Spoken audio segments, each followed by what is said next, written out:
I know यार, इस video को बनाने को लेकर मैं बहुत ही ज़्यादा लेट हो चुका हूँ।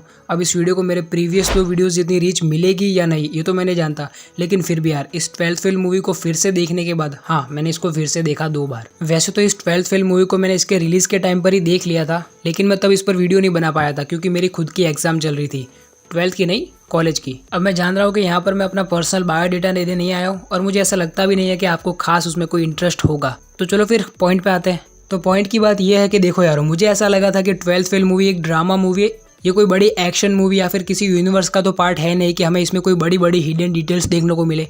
लेकिन यहाँ पर मैं गलत था। इस मूवी की टाइमलाइन और ये मूवी सत्य घटनाओं पर आधारित है, इस बात को ध्यान में रखते हुए डायरेक्टर साहब ने हमें इस मूवी में कई सारे रेफरेंसेस और हिडन डिटेल्स दी है जिनको कि बस आपको जानना बाकी है। डिटेल्स पर आने से पहले मैं आपको ये बात क्लियर करना चाहता हूँ कि ये मूवी सत्य घटनाओं पर आधारित है और इसीलिए इस मूवी में हमें डिटेल्स से ज़्यादा रेफरेंसेस देखने को मिलते हैं। वैसे टेंशन नो यारो, इस मूवी में डिटेल्स भी है।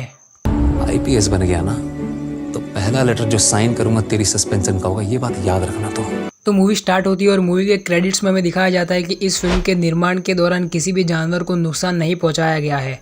अब इस नोट को देखकर मुझे ऐसा लगा कि 12th फेल एक प्योर ड्रामा मूवी है। अब इसमें ऐसा क्या सीन होगा, जो कि था भी नहीं, लेकिन फिर भी एक छोटा सा सीन था। अगर आप थोड़ा सोचोगे तो आपको पता चली जाएगा।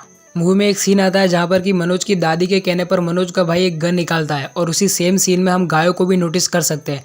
तो इसीलिए मूवी की स्टार्टिंग में हमें ये नोट देखने को मिलता है। अब भाई लोग, अगली डिटेल है उस सीन के बारे में जहाँ पर कि मनोज और उसके भाई को पुलिस पकड़ लेती है और मनोज भागकर सीधा दुष्यंत सर के यहाँ पर जाता है। इस सीन को देखने के बाद मेरे मन में एक सवाल आया कि चंबल गांव जहाँ पर कि डाकुओं का राज है और इतना पिछड़ा हुआ गाँव है, अब यहाँ पर कोई पुलिस पर भरोसा कैसे कर सकता है? तो फिर मनोज में इतनी समझदारी कहाँ से आई, उसको पुलिस पर भरोसा कैसे हुआ? तो अगर आप लोगों ने मूवी को ध्यान से देखा है तो जहाँ पर कि चीटिंग चल रही होती है और दुष्यंत सर स्कूल में आते हैं और वहाँ से प्रिंसिपल उनको अपने ऑफिस में लेकर जाता है, फिर वो उनको वहाँ पर रिश्वत ऑफर करता है और वो रिश्वत नहीं लेते और उल्टा उसी को गिरफ्तार कर लेते हैं। अब ये सब कुछ जब वहाँ पर चल रहा होता है तब क्या आपने एक बात को नोटिस किया कि वहाँ पर खिड़की से मनोज और उसका भाई ये सब देख रहे होते हैं? तो वहीं से मनोज को इतना कॉन्फिडेंस आया कि नहीं, दुष्यंत सर ईमानदार है और वो उसकी मदद जरूर करेंगे। तो इसीलिए मनोज भागकर दुष्यंत सर के पास जाता है। अब अगली डिटेल है मूवी के टाइटल के बारे में और ये डिटेल मेरी फेवरेट डिटेल है। तो देखो, होता ऐसा है कि जब दुष्यंत सर स्कूल में चीटिंग रुकवा देते हैं और वहाँ पर हम सब जानते हैं कि जो नेताजी का स्कूल है वहाँ पर सभी बच्चे फेल ही होने वाले होते हैं अगर उनको चीटिंग ना करवाई जाए तो।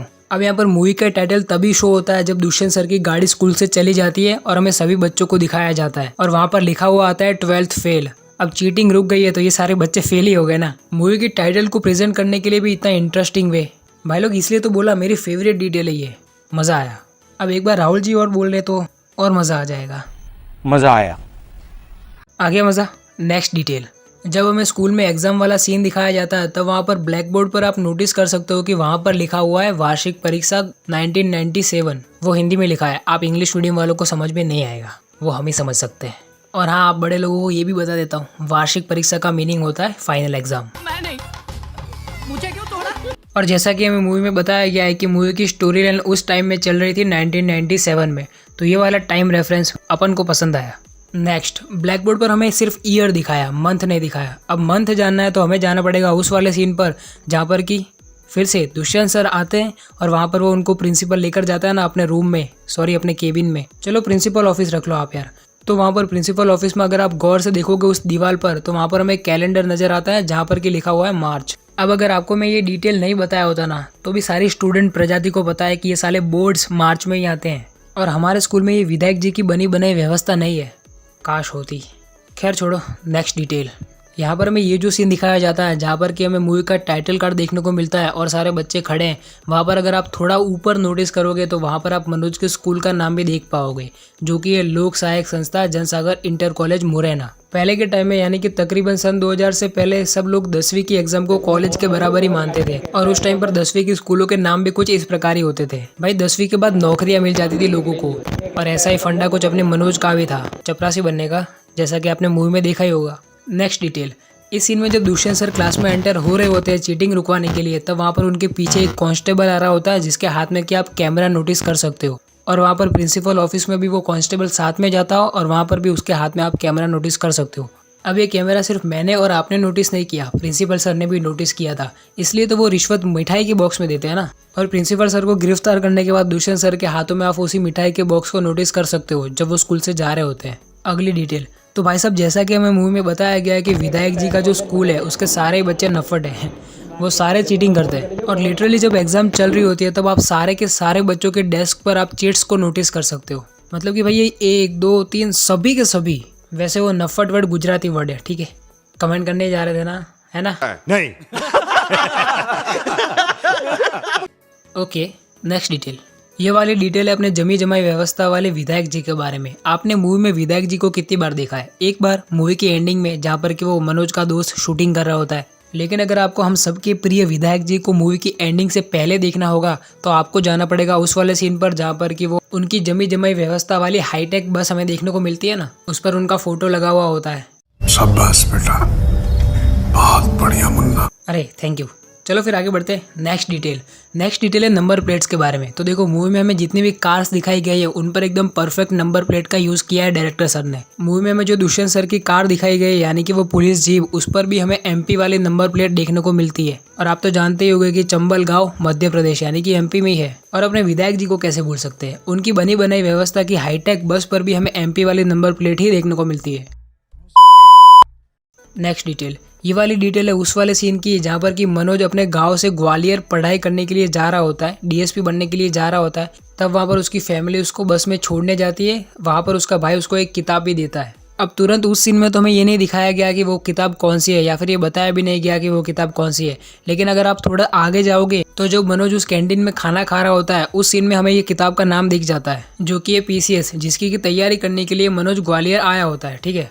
अब अगली वाली डिटेल उसी सरकारी पीसीएस के कोचिंग सेंटर की है जो कि बंद हो गया रहता है, पर हमें उससे क्या। एनीवे, तो उसी सरकारी कोचिंग सेंटर की इस दीवार पर आप कुछ टॉपर्स के नाम और उनके फोटोज को नोटिस कर सकते हो। अब जो कि इतनी बड़ी भी कोई बात नहीं है, लेकिन वहाँ पर ईयर भी सेम है। नेक्स्ट डिटेल, अब ये वाली डिटेल तब की है जब मनोज दिल्ली में मुखर्जी नगर में जाता है। तो वहाँ पर हमें कुछ सीन्स दिखाए जाते हैं वहाँ पर कि हम कश्मीर मूवी का पोस्टर नोटिस कर सकते हैं जो कि रिलीज हुई थी सन 2000 में। और उसी एग्जैक्ट टाइमलाइन में मनोज शर्मा, अपने रियल वाले मनोज शर्मा भी ग्वालियर से दिल्ली आए थे।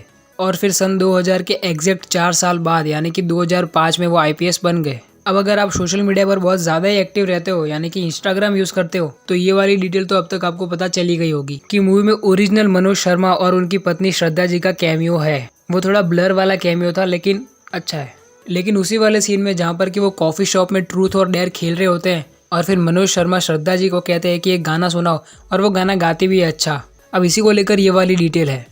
जब मनोज फेल होने के बाद श्रद्धा जी के घर पर जाता है वही प्रपोज करने, तब वहाँ पर उनकी ट्रॉफीज़ पर उसकी नज़र जाती है। उन सारी ट्रॉफीज़ और मेडल्स में से एक ट्रॉफी होती है फर्स्ट प्राइज सिंगिंग का। तब हमको और मनोज भैया सबको पता चलता है कि ये लड़की तो बचपन से सिंगर है।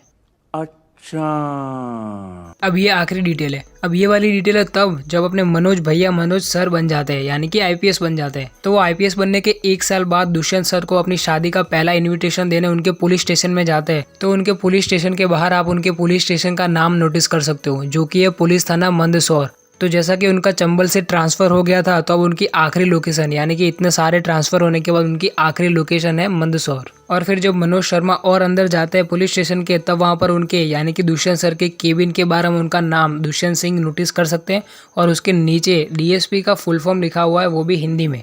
अब ये मुझे आप लोग कमेंट करके बताओगे कि डीएसपी का हिंदी फुल फॉर्म क्या होता है, या फिर वहाँ पर हमें जो नाम देखने को मिलता है उसके नीचे डीएसपी का ही फुल फॉर्म है या फिर किसी और पोस्ट का। जल्दी से कमेंट्स में लिख के बताओ और मैं आपके कमेंट्स का वेट करूँगा। और आई होप कि आप लोग भी मेरे अगले वीडियो का वेट करोगे ना? क्या उस मुन्ना भाई वाले नए वाले मीम का वेट कर रहे हो क्या? नहीं डालेगा क्योंकि एडिटर अपन ही है, इधर अपनी चलती है। कैसा लगा मेरा मजाक? तो मजाक को साइड में रखते हुए अगर आपने ये वीडियो यहाँ तक देखा है और अगर आपको ये वीडियो थोड़ा सा भी पसंद आया तो लाइक मार देना इस वीडियो को। और अगर इस चैनल पर आप कहीं से भी नया आ गए हो तो चैनल को सब्सक्राइब भी कर लेना। मैं बोलूँगा तुमसे किसी और अगले इंटरेस्टिंग वीडियो में, तब तक के लिए बाय।